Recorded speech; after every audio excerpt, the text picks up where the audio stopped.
move on to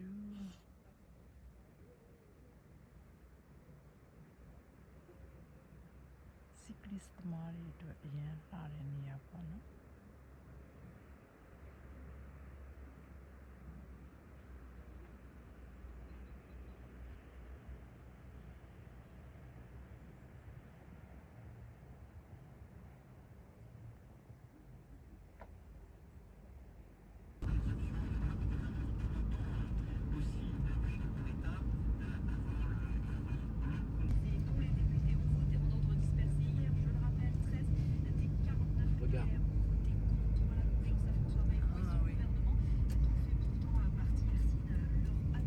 Par le soleil.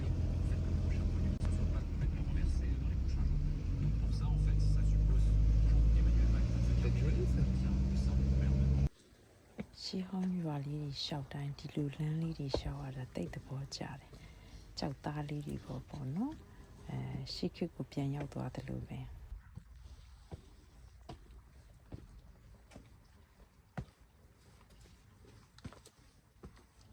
Oh, le petit potager.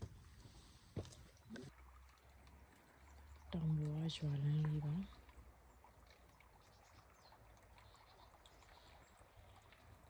ဒါမှမဟုတ်ကျူလှမ်းမြင်ရတဲ့ရှုခင်းပေါ့နော်ဟိုးဝေးမှာရွာလေးတစ်ရွာရှိသေးတယ်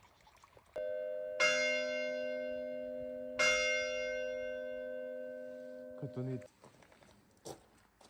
Il est joli ce pont.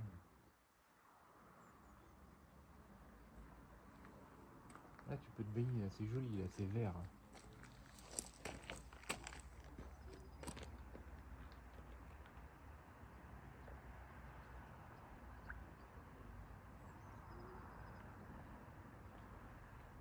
C'est magnifique. Ah,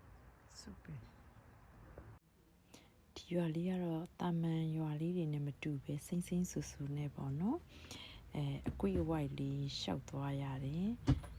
တော်တော်လေးလှပါတယ်အရန်သဘောကျတယ်စာကြီးတိုက်လေးလည်းရှိတယ်ဒါကသူတို့ရဲ့ရှေးဟောင်းစာကြီးတိုက်လေးရဲ့ဖျားချောင်းလေးရဲ့ပေါ့နော်အိမ်နာလေးမှာရွာရဲ့ဖြစ်စဉ်လေးတွေတမိုင်းချောင်းလေးတွေတပ်ပုံအဟောင်းလေးတွေနဲ့ပကြီးလေးတွေတွေ့ရတယ်ပေါ့နော်ဘယ်လိုပဲဖြစ်ဖြစ်သူတို့ရွာလေးကိုထိမ့်ထိမ့်သိမ့်သိမ့်နဲ့ရှေးခေတ်ကနေဘယ်နှခုနှစ်ကနေဘယ်လိုလေးတွေပြောင်းလဲလာတယ်ဆိုတာလေးတွေပုံလေးတွေနဲ့ဖော်ပြထားတော့အရင်ကပုံစံလေးတွေကိုလည်းကိုမျက်လုံးနဲ့မှန်းလို့ရတာပေါ့နော်ဒီရွာလေးကတော့12ရာစုကလေးကဖြစ်တည်ခဲ့တဲ့ရွာလေးပါ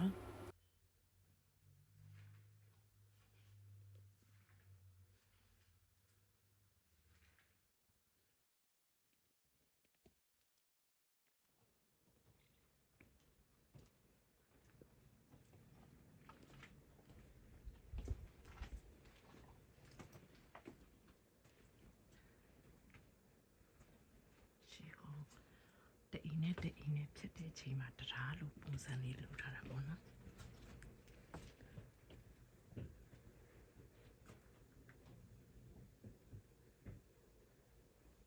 ဒါအပေါ်ကရွာတွေမှာစွန်စပါးကြည့်လိုမျိုးပေါ့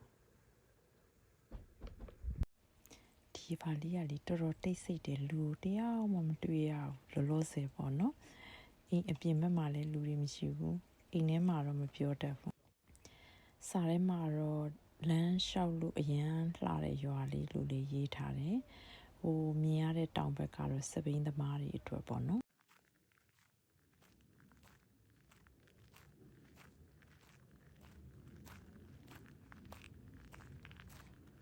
C'est le village tranquille ici.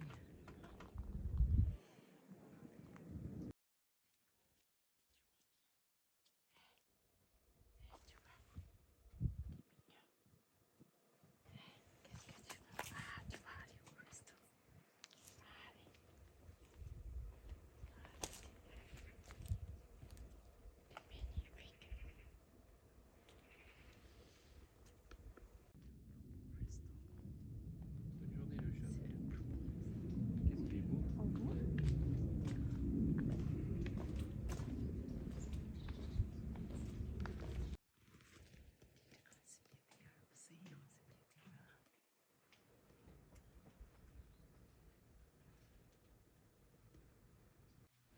ချစ်စရာကောင်းတဲ့အချက်လေးကဒီရွာထဲမှာလမ်းလေးတွေကတိတိလေးနဲ့လေအကွေးကောက်လေးဆင်းလိုက်တက်လိုက်နဲ့ရှောက်သွားတာ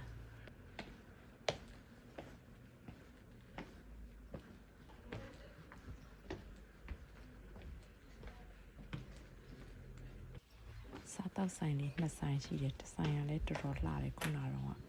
အခုဒီရှိမှလည်းစားတောက်ဆိုင်လေးတစ်ဆိုင်တွေ့ရမယ်အဲ့ဒီမှာ coffee ဝင်တောက်မယ်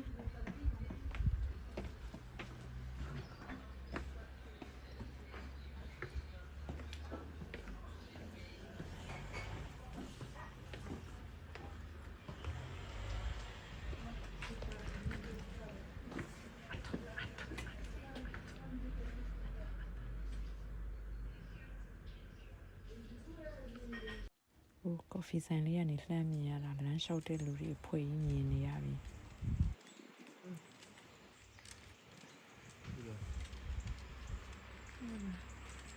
Tu veux une crêpe j'ai pas faim ဒီဆိုင်မှာတော့လာဗွန်နာတီးလေးတောက်ခဲ့တယ်ပေါ့နော်ဒီဒေတာကလာဗွန်နာထွက်ကုန်ဒေတာဖြစ်တဲ့အတွက်သူ့ဒေတာထွက်ကုန်လေးနဲ့ပဲအစားအစာကိုစီစဉ်တာပေါ့နော်ပန်ကိတ်လေးကလည်းအရန်စားကောင်းတယ်ချစ်စရာကောင်းတဲ့ရွာလေးပါ